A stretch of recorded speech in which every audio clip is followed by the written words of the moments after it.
এই চার শ্রেণীর মেয়ে ছেলে জান্নাতি না জাহান্নামী? মারাত্মক প্রশ্ন। কিন্তু আপনার আমার বাড়িতে চার শ্রেণীর মেয়ে ছেলে আছে, মা বোন মেয়ে বউ। কি করে আপনি বুঝবেন আপনার মা বোন মেয়ে বউ জান্নাতি না জাহান্নামী? শুনে নিন, একটু দয়া করে শুনে যান। আল্লাহ নবী বললেন, যে সমস্ত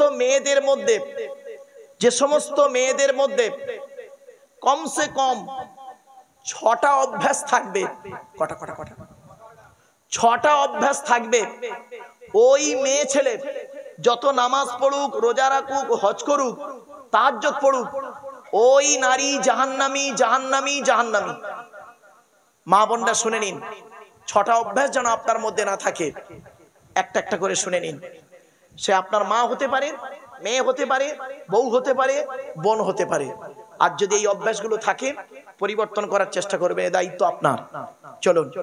1 নম্বর নবী বললেন, ওই মেয়ে ছেলের প্রতি আল্লাহর গজব। নামাজ পড়ে রোজা রেখে তার নামাজ রোজা কবুল হবে না আল্লাহর দরবারে। যে মেয়ে ছেলে স্বামীর সঙ্গে যখন কথা বলে মেজাজ দিয়ে কথা বলে। অনেক মেয়ে ছেলে আছে দেখবেন, পাড়ার লোকের সঙ্গে কথা বলে মিষ্টি ভাষায়, আর স্বামীর সঙ্গে যখন কথা বলে দেখবেন মেজাজ দিয়ে কথা বলে। আল্লাহ রাসূল বলেছেন, ওই নারীর ইবাদত আল্লাহ কবুল করবে না। মায়েরা বোনেরা খবরদার, আজকের বাড়ি যাবেন, এই অভ্যাস যদি আপনার মায়ের মধ্যে থাকে, যদি দেখেন আপনার মা আপনার বাপের সঙ্গে মেজাজ দিয়ে কথা বলছে, মায়ের হাত দুটো ধরে ক্ষমা চেয়ে বলবেন, মা খবরদার, তুমি তোমার জাহান্নামটাকে কিনে নিও না। আজ আমি ওয়াজটা শুনে এসেছি, আসলে এইসব ওয়াজ তো হয় না বাপ। 2 নাম্বার হলো, ওই নারী নামাজ পড়ে রোজা রেখে জাহান্নামায় যাবে যে নারী স্বামীর দুর্নাম বদনাম অন্যের কাছে করে বেড়ায়। অনেক মা বোন আছে দেখবেন, স্বামীর দুর্নাম বদনাম অন্যের কাছে করে বেড়ায়। কিরকম? রাগ করবেন না, 2 ছেলের মা হয়ে গেল, আজও পর্যন্ত সেই 9-এ পড়া ছেলেটার সঙ্গে প্রেম করত, তার ফোন নাম্বার নিয়েছে, এখনো পর্যন্ত ফেসবুক, টুইটার, মেসেঞ্জার, হোয়াটসঅ্যাপ করে তার সঙ্গে যোগাযোগ রাখে। হারাম। 3 নাম্বার, ওই নারী জাহান্নামী নারী। মা বোনেরা সচেতন হয়ে যান।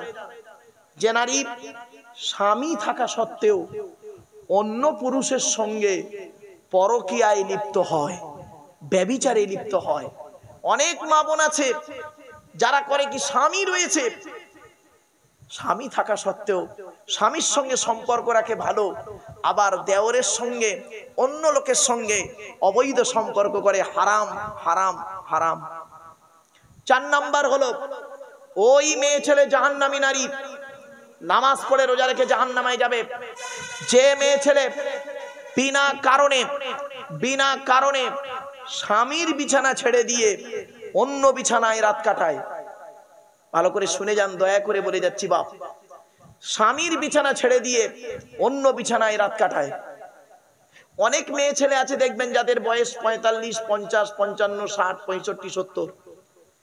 স্বামীর বয়স 70 বছর, বুড়ির বয়স 60 বছর।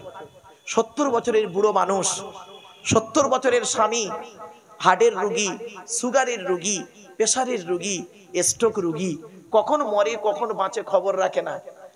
বুড়োর খবর রাখে না। বুড়ো খাচ্ছে কি মরছে দেখার দরকার নেই।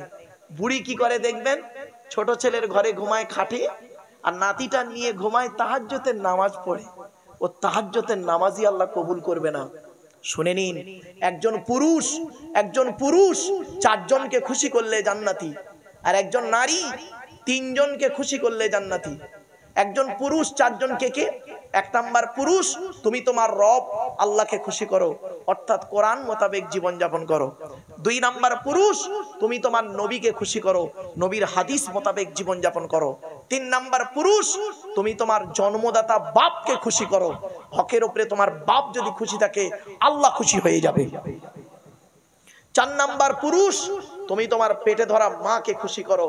আজ আপনাদের বলে যাচ্ছি, আগে ভালো ছেলে হন, পরে ভালো জামাই হবেন। বুঝতে পারেননি কথাটা না? আমরা ভালো জামাই হতে পেরেছি, ভালো ছেলে হতে পারিনি। আমার শ্বশুর আমাকে বলে কি জানেন, আমার জামাই খুব ভালো। আমার শাশুড়ি বলে আমার জামাই খুব ভালো। আর আমার বুড়ো বাপটা আমাকে কি বলে জানেন, ওর জন্ম দিয়ে আমার বেকার হয়ে গেছে। পেটে ধরা মাটা কি বলে জানেন? ওরাম ছেলে পেটে ধরে পাপ করে ফেলেছি। কেন? যে মা ছোটবেলায় আমাকে, যে বাম্মা ছোটবেলায় আমাকে কোলে তুলে নিয়ে আদরের চুমা দিল, আব্বা আব্বা বলে চুমা দিল, কি এমন কাজ করলাম, কার দ্বারায় কি এমন কষ্ট দিলাম সেই বাম্মাকে, সেই বৃদ্ধ পিতামাতা আমাকে আর আব্বা মা আব্বা বলে ডাকে না। মনে রাখবেন, 70 বছরের বুড়ো বাপটা যদি, 70 বছরের 75 বছরের বুড়ো বাপটা যদি, 75 বছরের বুড়ো বাপটা যদি 50 বছরের ছেলেটাকে একবার আব্বা বলে ডাকে, জানবেন অন্তর থেকে খুশি হওয়া আল্লাহর আরশে আজিমের ডাক। বাড়ি থেকে ভাববেন, আগে ভালো ছেলে হন, পরে ভালো জামাই হবেন। আমরা ভালো জামাই হতে পেরেছি। বাপকে ভাত দেয় না, মাকে ভাত দেয় না, শাশুড়ির হজে নিয়ে যাচ্ছে উনি।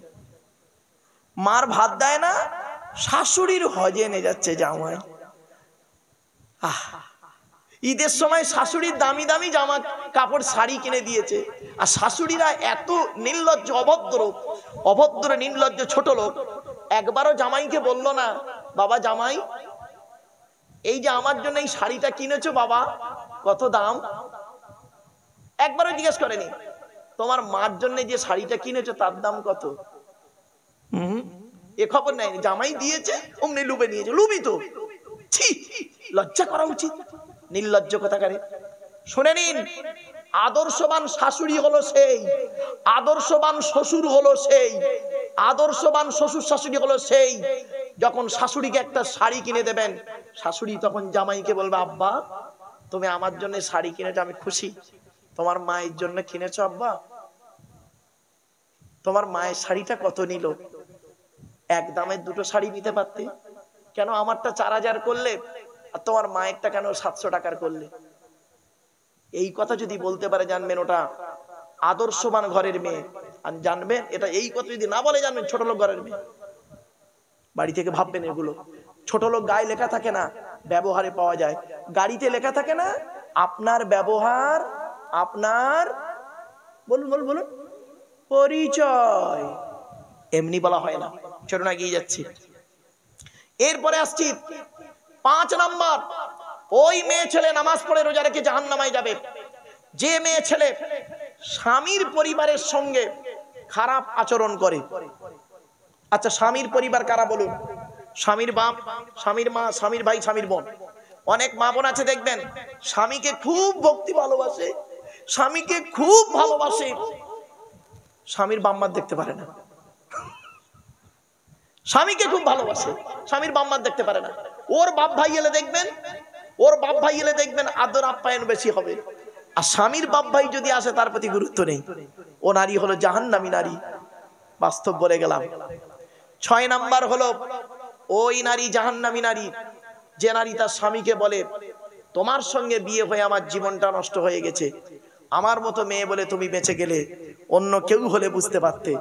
অনেক মেয়ে ছেলে আছে স্বামীকে খুব দোষ দেয় আর বলে, আমার বাপ ভালো মানুষ বলে তোমার সঙ্গে বিয়ে দিয়েছে, আমার বাপ কত ছেলেই ছিল আমাকে দেখাশোনা করতে, কত মাস্টার ডাক্তার ইঞ্জিনিয়ার প্রফেসর এই ছিল আমাকে বিয়ে করতে, আমার বাপ ভালো মানুষ বলে তোমার সঙ্গে বিয়ে দিয়ে আমার জীবন নষ্ট করে দিয়েছে। সেখানে দেবে কি, সেখানে বিয়ে দেবে কি করে? তো ডাক্তার তো ডাক্তার মাস্টারকে বিয়ে দেবে কি করে তোকে? তুই তো 9 ক্লাস কম মাধ্যমিক পাস। বুঝতে পারেননি না? বুঝতে পারেননি? হ্যাঁ, 9 ক্লাস কম মাধ্যমিক পাস, তা ডাক্তার বিয়ে করবে? আমি ভালো বলেই বিয়ে করেছি। খারাপ সেন্স নেবেন না। জন্ম মৃত্যু বিবাহ কার হাত? আল্লাহর হাত।